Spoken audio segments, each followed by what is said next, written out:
Vous écoutez un message enregistré à l'église CVV Paris. Pour plus d'informations, visitez notre site internet cvvparis.fr. Bonjour à tous, bienvenue. Je m'appelle Adrien, je suis très content de prêcher ce matin. On va commencer une série de prédications dans 3 semaines, un peu étendues, sur la vie de Josué. Mais d'ici là, on a 3 cultes. On va faire une parenthèse sur l'argent, la générosité, les finances. On s'est dit c'est un sujet trop important pour le faire pas assez souvent. Je veux dire, Jésus a parlé énormément de l'argent. Vous savez qu'il a plus parlé d'argent qu'il n'a parlé d'enfer et de paradis réunis. C'est un sujet qui est primordial, qui est au centre de notre vie, de nos préoccupations, de notre quotidien, et qui est si essentiel aussi d'ailleurs dans notre marche avec Dieu, qu'on s'est dit qu'il fallait qu'on parle de ce sujet une fois par an, en gros. Voilà. Donc pour 2025, voilà, les 3 prochaines semaines, c'est le moment. Et vous savez que CVV a trois valeurs qui sont vraiment fondamentales. Vivre la liberté et la grâce de Dieu, vivre la présence de Dieu et vivre des relations authentiques. Mais la vérité, c'est qu'on a une 4e valeur qui est la générosité. Et depuis le début, Dieu a vraiment parlé à l'église CVV d'être une église généreuse, d'être une église avec beaucoup de libéralité, les uns envers les autres, avec notre temps, mais aussi avec nos ressources, envers les pauvres, envers les personnes qui sont aussi rémunérées par l'Église, mais que la générosité soit un élément marquant de cette Église. Et on n'est pas meilleur que d'autres, c'est juste que c'est quelque chose qui tient à cœur à Dieu, qu'on retrouve dans les évangiles de manière répandue, et que Dieu veut vraiment manifester à l'Église et dans chacun de nos cœurs. Et ça a tendance à être un sujet un peu touchy, l'argent, il faut quand même l'avouer, parce que c'est pas évident d'en parler. Tout de suite, on peut se dire « Ah ok, il parle de l'argent, est-ce qu'il est en train de nous faire passer un message sur les finances de l'Église ?» En plus, je suis trésorier de l'Église. Mais non, je préfère juste vous le dire, il n'y a pas de message subliminal. Si jamais un jour on voulait vous dire les choses clairement, on vous le dirait. D'ailleurs, c'est plutôt au moment des AG qu'on ouvre les comptes, qu'on regarde, qu'on parle des objectifs et qu'on parle vraiment d'euros de l'Église. Là, vraiment, le but, c'est toucher nos cœurs. Quand Jésus a parlé d'argent, il n'était pas dans un enrichissement personnel ou dans l'enrichissement d'une institution ou d'une église ou que sais-je. Il savait que c'était tellement un enjeu pour le cœur des gens qu'il en a parlé. Et c'est avec cette même attitude qu'on voudrait en parler les prochaines semaines. C'est aussi un sujet pudique parce que parler ouvertement de l'argent, combien on gagne, combien on donne, ce qu'on fait avec notre argent, c'est pas quelque chose qu'on crie sur les toits, n'est-ce pas? C'est pudique. Parce que, vous connaissez le verset, là où est ton trésor, là aussi est ton cœur. Donc quand on parle d'argent, de finances, de trésor matériel, ça parle de notre cœur et de ce qu'on valorise. Donc c'est normal que l'argent, ce ne soit pas un sujet qu'on étend et qu'on déballe n'importe comment. Mais en même temps, on ne veut pas que ça devienne un tabou. Et donc on veut ouvrir ce sujet. Et préparez-vous parce que Jésus a dit des choses très radicales sur ce sujet. Quand on s'est dit qu'on allait prêcher là-dessus, je m'étais dit, ok, il y a un passage, j'ai vraiment pas envie de le prêcher dessus. Et en fait, à mesure que je réfléchissais à cette prédication, j'ai eu la conviction, non, il faut prêcher dessus en fait. Donc c'est avec crainte et tremblement que je me mets devant vous pour parler de ce sujet, et en particulier du passage que je vais aborder. Mais d'abord, avant de parler de ce passage, je voudrais vous parler de 2 personnes qui ont été saisies par le passage qu'on va lire. 2 personnes qui ont lu les évangiles et en particulier notre texte de ce jour et qui ont été bouleversés par ce texte, et leur vie et toute la suite a été bouleversée. Le premier, c'est Giovanni Francesco di Bernardone, un Italien, bien sûr. Peut-être certains, vous savez qui c'est, ne le dites pas encore. Il était le fils héritier d'un riche marchand qui avait fait fortune, et il commençait à recevoir déjà en avance une part de l'héritage qu'il avait de son père. Et on peut imaginer son père, orienté business, avait bâti un business solide où il y avait des bonnes entrées d'argent, où il s'était mis en sécurité lui et puis ses enfants aussi.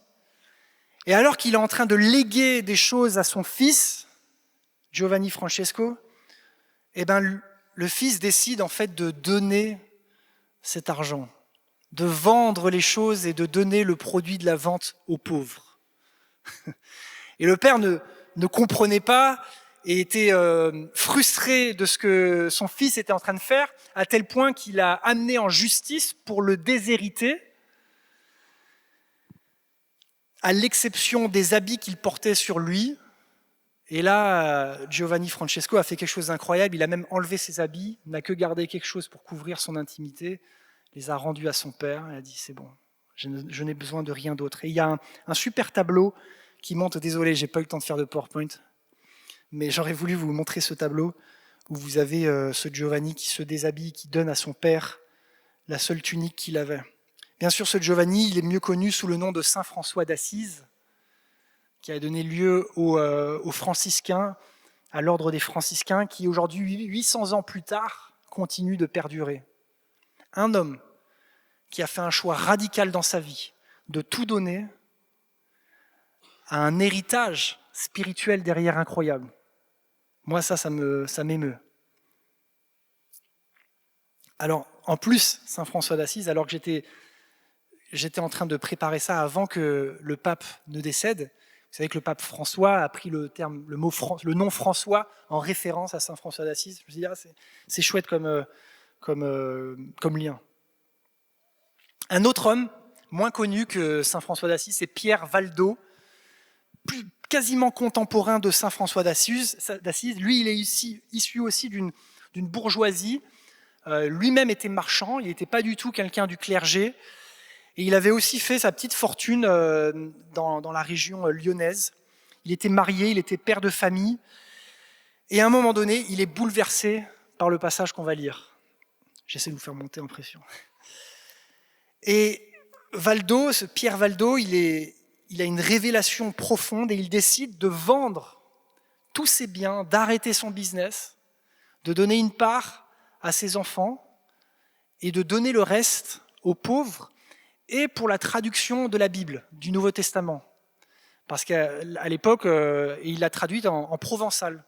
Il était de la région lyonnaise et aussi un peu du sud, et il a fait traduire le Nouveau Testament en provençal.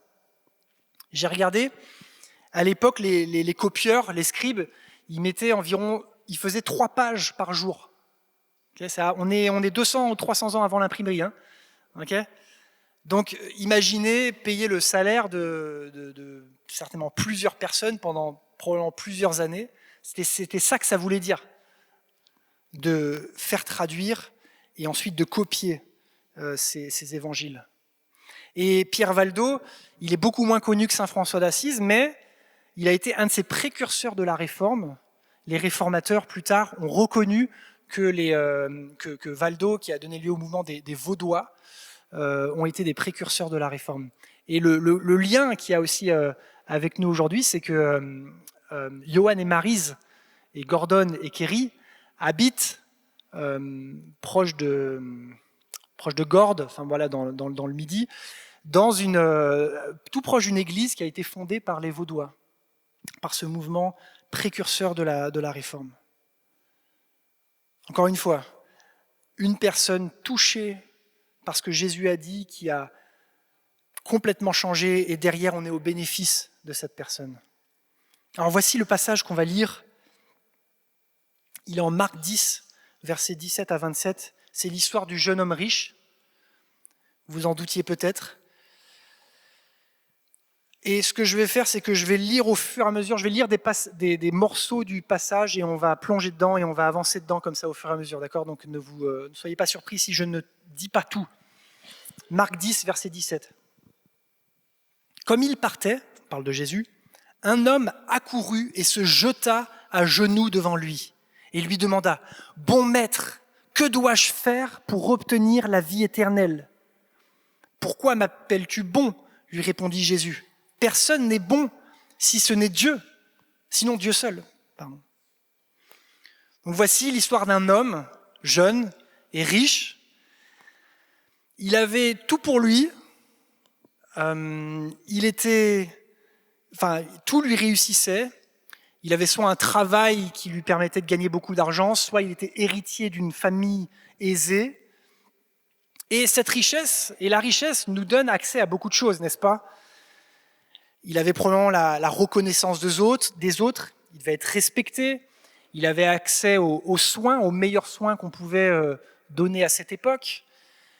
Il ne devait pas se soucier du lendemain, il avait même des gens probablement qui travaillaient pour lui, des serviteurs.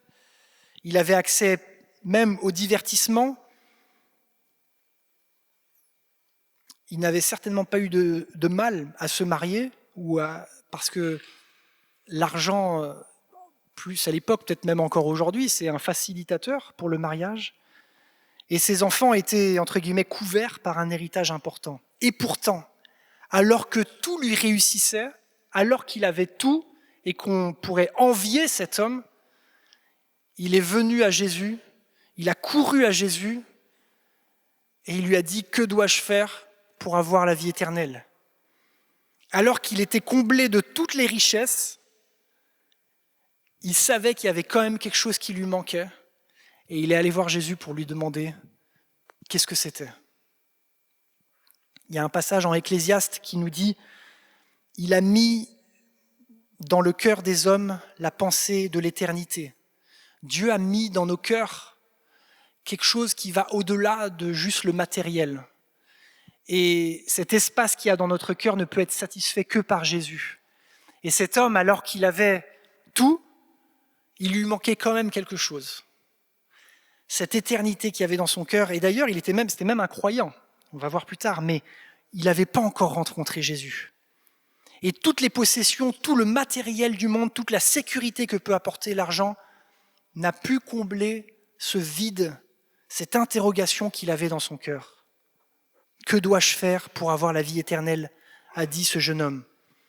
Et d'autres personnes riches et célèbres aujourd'hui ont dit des choses un peu similaires, que l'argent ne satisfait pas tout.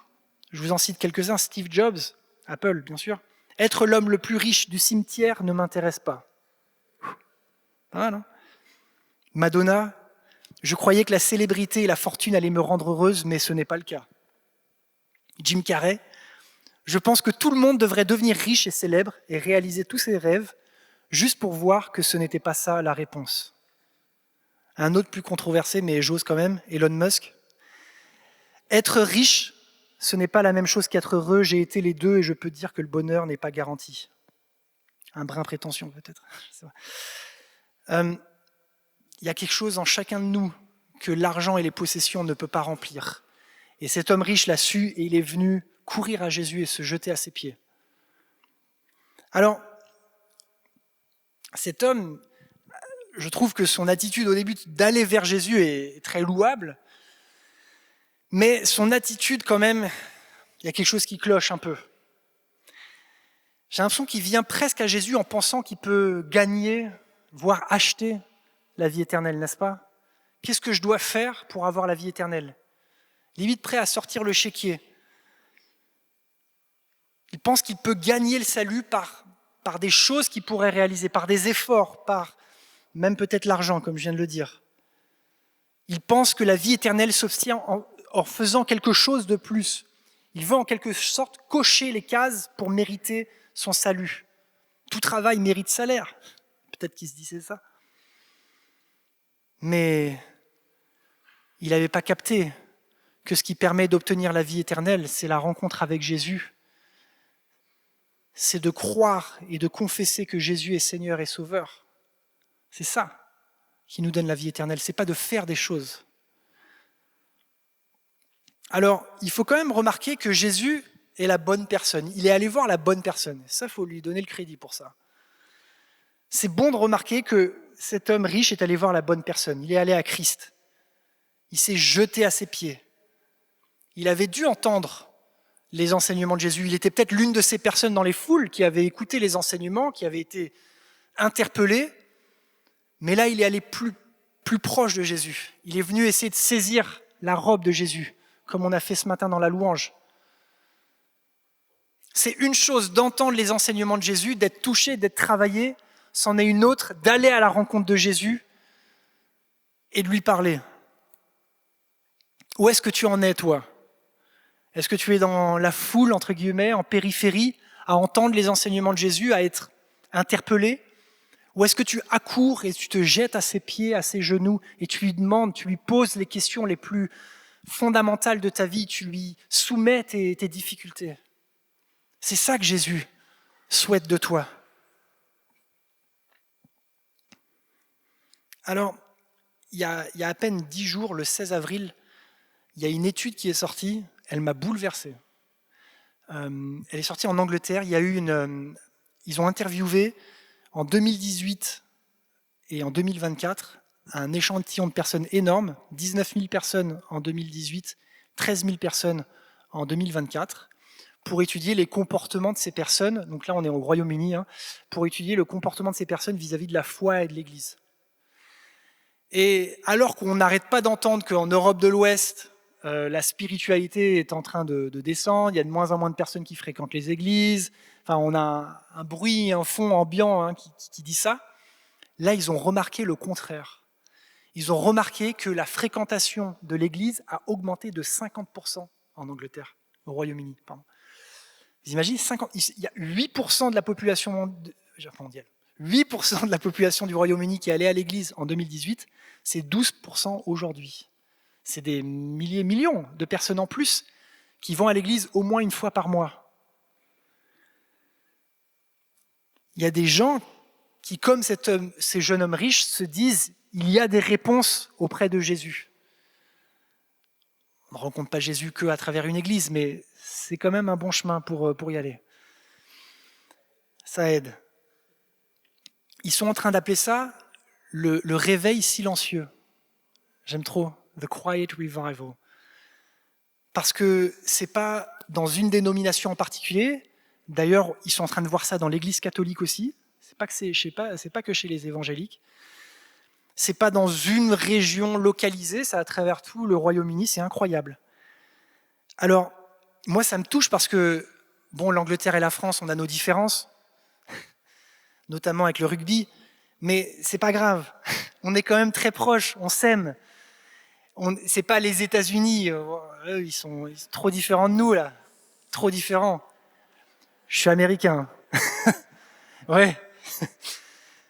Ils sont trop différents de la France. Mais l'Angleterre, quand même, on est proche. Si ça se trouve, ce même réveil silencieux est en train d'arriver en France.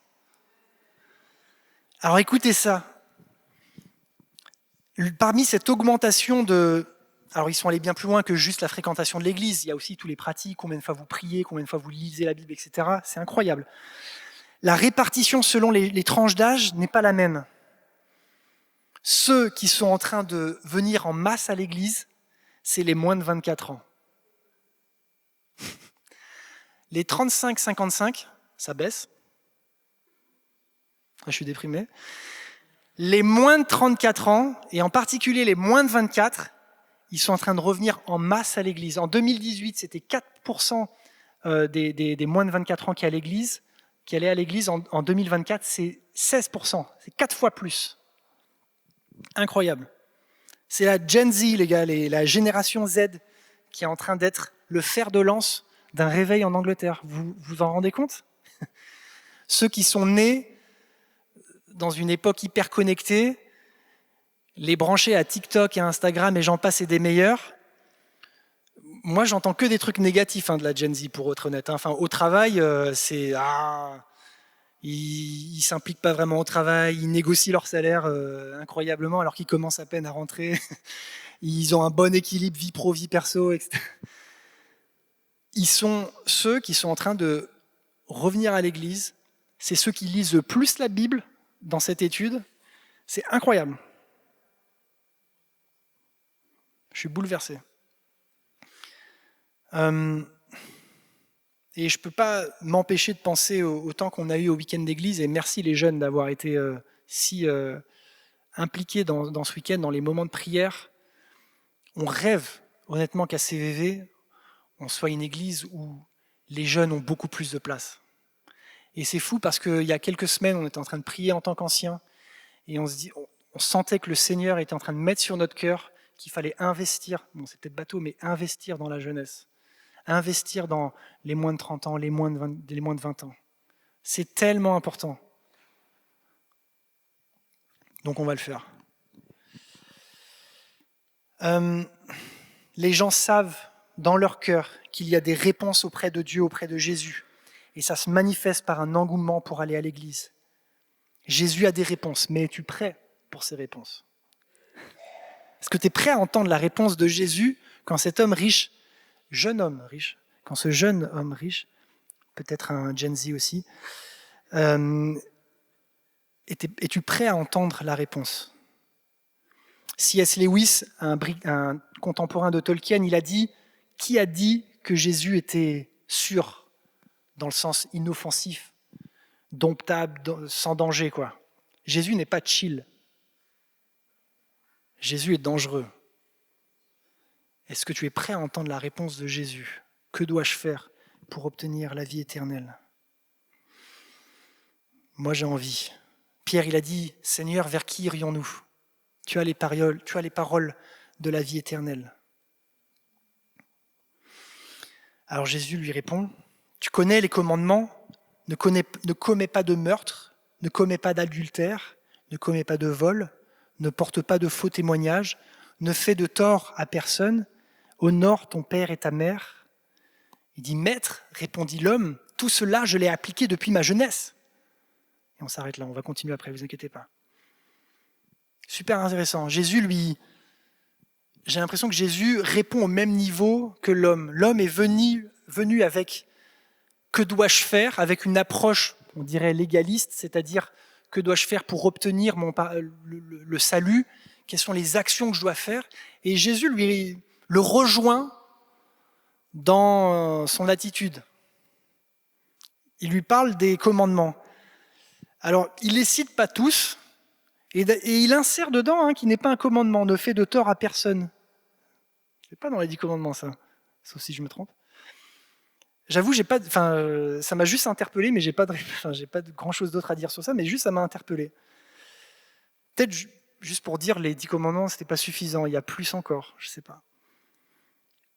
Et je trouve que la réponse de Jésus, elle est énigmatique un peu quand même. Alors, Jésus dit aussi, pourquoi m'appelles-tu bon ?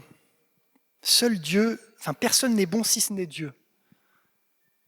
Et je me demande, c'était aussi toujours quelque chose, je me disais, mais pourquoi Jésus dit ça ? Ça aurait pu être un moment où il révèle sa nature divine. T'as raison de m'appeler bon. En effet, que Dieu est bon, seul Dieu est bon, et voilà, vu que je suis bon, je suis Dieu. Non, il dit juste, mais pourquoi m'appelles-tu bon ? Il n'y a que Dieu qui est bon. Et il s'en arrête à là. Et moi, ce que je pense, c'est que, alors que Jésus lui dit, il n'y a que Dieu qui est bon, l'homme riche lui dit, mais tous ces commandements, je les ai appliqués depuis ma jeunesse.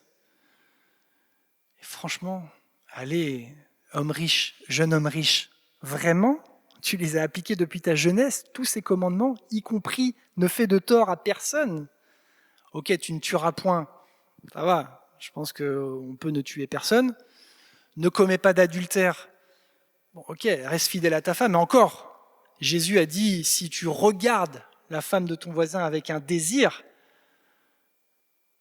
tu as déjà commis l'adultère dans ton cœur. Mais bon, il ne savait pas encore que Jésus avait dit ça.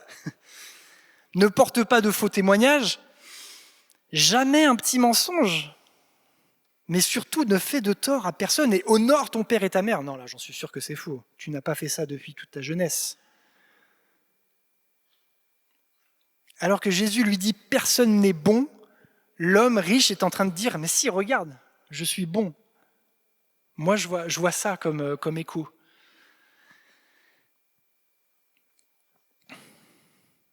Et je pense que l'une des choses que fait l'argent, c'est que ça nous rend suffisants. Quand on a beaucoup d'argent et qu'on s'appuie dessus, le risque, c'est de devenir suffisant.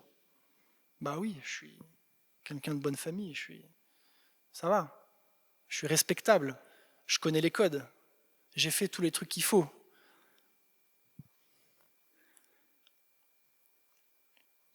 Alors, je pense que la suffisance nous guette tous, mais l'argent a la fâcheuse tendance d'amplifier ce trait.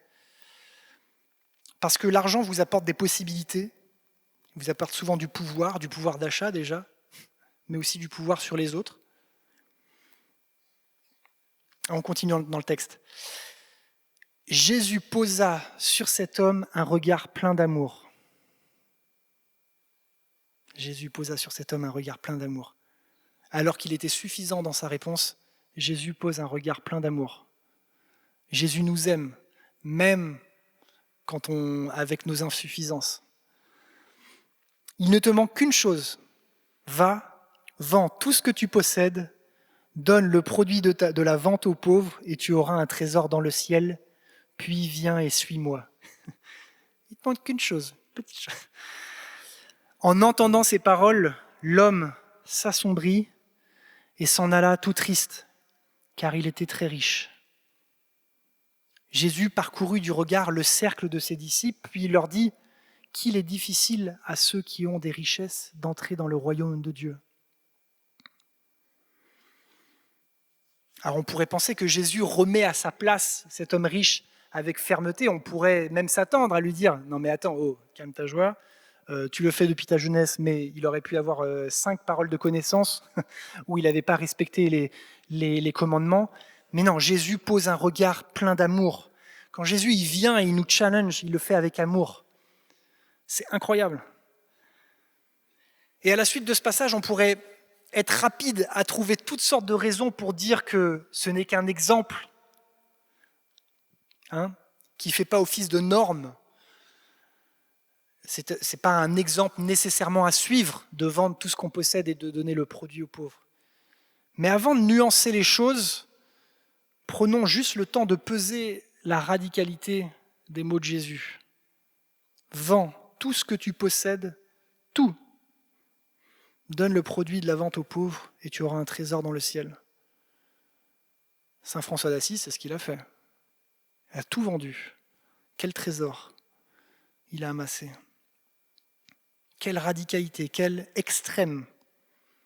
Et Jésus ne cherche pas à nous piéger, il fait ça avec amour. Il ne cherche pas à s'enrichir, il ne cherche pas à nous rabaisser.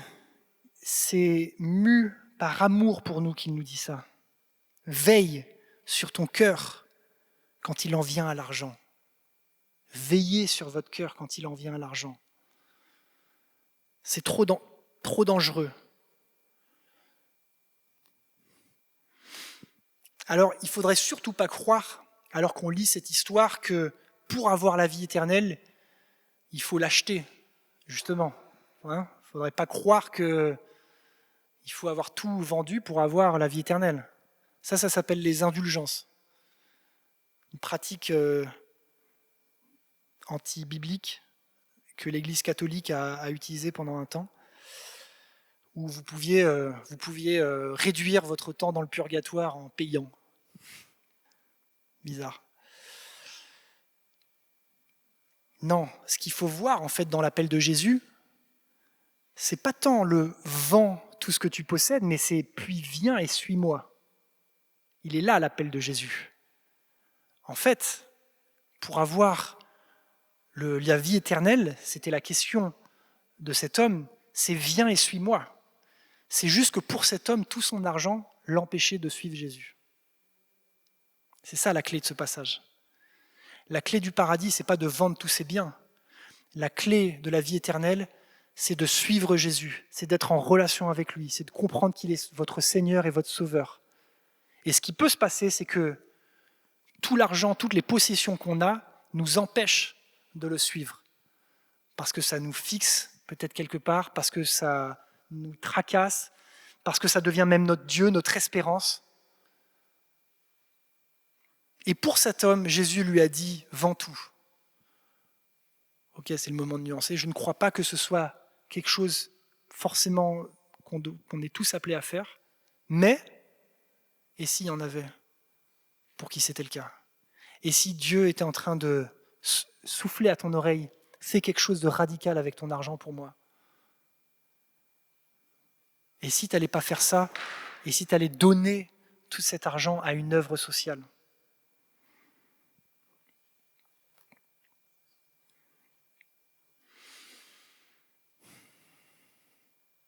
Jean 17, verset 3, la vie éternelle, c'est que nous connaissions le Père et Jésus. C'est ça la vie éternelle, c'est de suivre Jésus, de le connaître. On continue. Verset 24, cette parole surprit les disciples. N'est-ce pas? Mais Jésus insista, oui, mes enfants, qu'il est difficile d'entrer dans le royaume des cieux. Il insiste, Jésus, il ne veut pas qu'on passe trop rapidement sur ce sujet. Il insiste. Il est plus facile à un chameau de passer par le trou d'une aiguille qu'à un riche d'entrer dans le royaume de Dieu. Les disciples furent encore plus étonnés et ils se demandaient entre eux, mais alors qui peut être sauvé? Jésus les regarda et leur dit, aux hommes c'est impossible, mais non à Dieu, car tout est possible à Dieu. Vous ne trouvez pas ça bizarre que les disciples disent, mais alors qui peut être sauvé? Enfin, c'est simple, Jésus il parlait des riches. Mais eux, ils disent quelque chose de très général. Mais du coup, qui peut être sauvé? Comme si tout le monde qui était là était riche. Comme si eux-mêmes étaient riches. Et souvent, quand on pense à ce passage et qu'on parle du riche, en fait, c'est une séparation qui est mauvaise. Dire les riches et les pas riches, ou les riches et les pauvres. Enfin, c'est une échelle. C'est un spectre. Et le problème quand on dit les riches ou le riche, c'est qu'on se met rarement dans la catégorie du riche, n'est-ce pas? On dit toujours il y a un plus riche que soi. Et donc ça c'est pour l'homme riche, tu vois? Oui, enfin c'est Bernard Arnault, quoi, tu vois? C'est les joueurs de foot. Evelyse, elle me racontait qu'elle écoutait un podcast cette semaine d'une entrepreneuse qui avait lancé un concept et qui était devenue millionnaire avec ce concept. Et elle disait dans le podcast, en vérité, 1 million d'euros, c'est pas beaucoup, quoi. Enfin, multimillionnaire, ça c'est beaucoup plus. Ça, là, on est riche. Elle disait ça. Mais une fois que tu es multimillionnaire, tu veux devenir multimillionnaire. Et une fois que tu es multimillionnaire, tu veux devenir milliardaire. Et une fois que tu as 1 milliard, tu regardes tous ceux qui ont 3 milliards, ou 5 ou 10. Il y a toujours plus riche de toi, sauf si tu es tout là-haut, le dernier, quoi. Le dernier. La tendance, c'est de ne jamais se mettre dans cette catégorie. Mais la réaction des disciples est totalement différente. Ils se disent pas « Ah ouf, pétard, c'est pas pour nous ça. » Non, mais du coup, qui peut entrer dans le royaume de Dieu?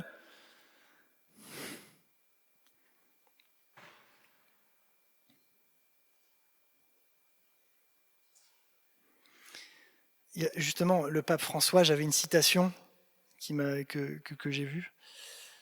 Il disait « La promesse était que lorsque le verre serait plein, il déborderait au bénéfice des pauvres.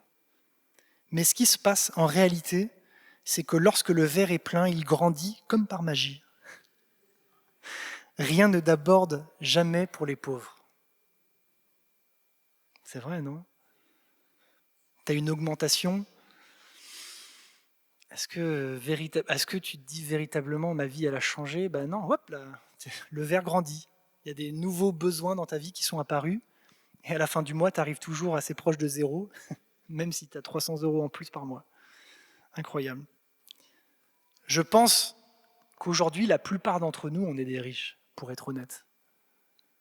Je veux pas. Enfin, chacun on a nos situations personnelles et il y en a probablement qui ont des difficultés. Mais la vérité, c'est qu'en France, bon, malgré notre déficit colossal, on vit comme des riches, n'est-ce pas? On ne se soucie pas de ce qu'on va manger ce soir ou demain, pour la plupart d'entre nous. Et il y a une phrase que Dieu m'a donnée cette semaine, c'est « On n'est jamais vacciné de l'amour de l'argent ».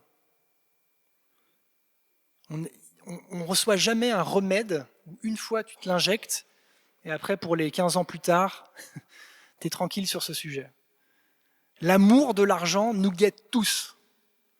Et c'est toujours un sujet à retravailler avec le Seigneur. Les vaccins, il y a des rappels à faire tous les 10 ou 15 ans, mais là, il faut faire ça plus fréquemment.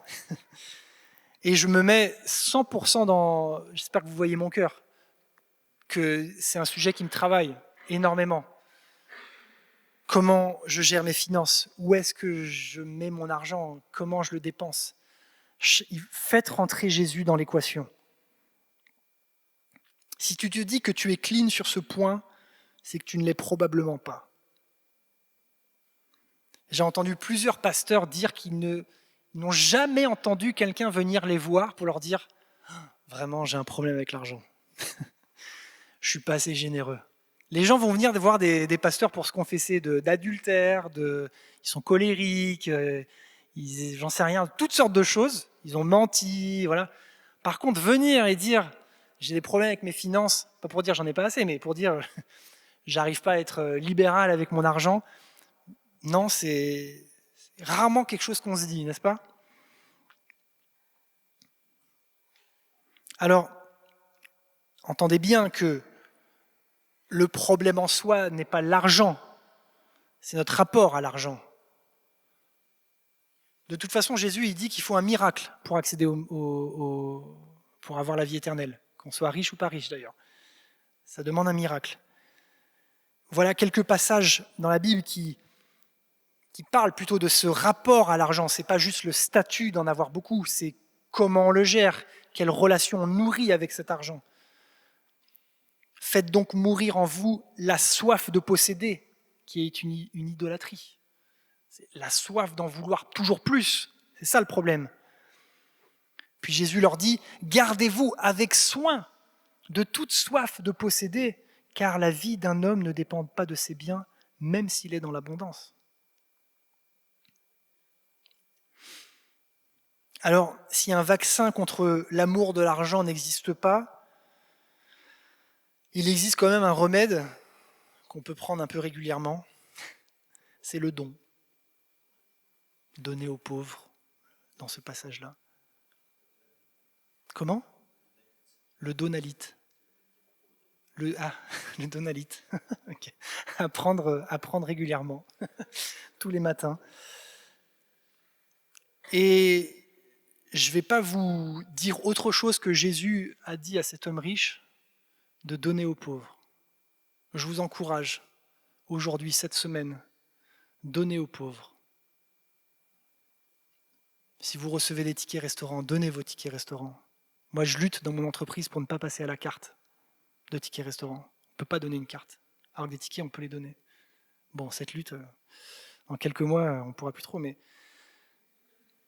donnez aux pauvres, donnez à des œuvres, donnez aux gens qui mendient. C'est ce que Jésus a dit. Peut-être même donner beaucoup aux pauvres. Est-ce que Dieu te demande de faire quelque chose de radical avec ton argent? Est-ce qu'il te demande de faire un pas de foi et de ne pas juste donner du superflu, mais de donner même une partie qui allait peut-être être essentielle pour ta vie? Vous savez, si les gens nous regardaient vivre notre style de vie globalement et qu'ils devaient estimer combien on gagne, globalement, ils devraient se tromper, ils devraient sous-estimer. Parce que les chrétiens sont appelés à donner beaucoup et donc à ne pas utiliser cet argent pour eux-mêmes. J'ai une amie proche qui a fait le calcul, qui a dit mais en fait, ce que je donne chaque mois, ça correspond à un sac Chloé. La marque Chloé. J'ai vu personne réagir. Chloé. Ça correspond à un sac de luxe chaque mois que je donne. Et elle se disait, ah ouais, un sac par mois, un sac à main par mois. Si les gens devaient estimer nos revenus, globalement, ils devraient se tromper et sous-estimer nos revenus. Parce qu'on a un appel à donner. Alors, je ne peux que vous encourager à le faire et à rentrer dans cet ADN que Dieu a donné à cette Église, d'être une Église généreuse, d'être une Église libérale avec son argent. Je vais prier pour nous. Jésus, que tes mots sont radicaux, que tu es extrême. Je voulais m'échapper à prier, à prêcher sur ce texte, mais tu m'as demandé de le faire. Alors parle maintenant à chacun d'entre nous.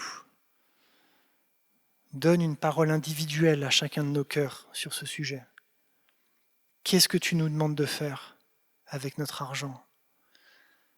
Viens, Saint-Esprit, briser tout amour de l'argent, toute soif de posséder, toute envie d'en avoir toujours plus, toute pensée que notre sécurité se trouve dans nos richesses.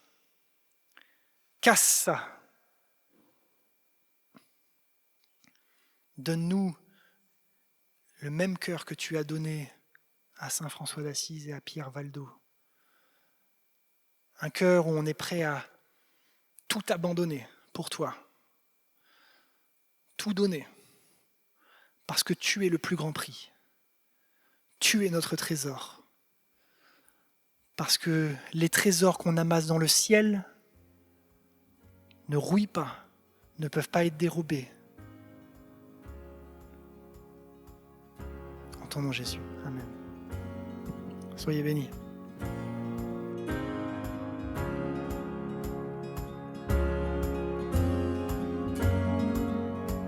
Vous venez d'écouter un message enregistré à CVV Paris. Pour plus d'informations, visitez notre site internet cvvparis.fr.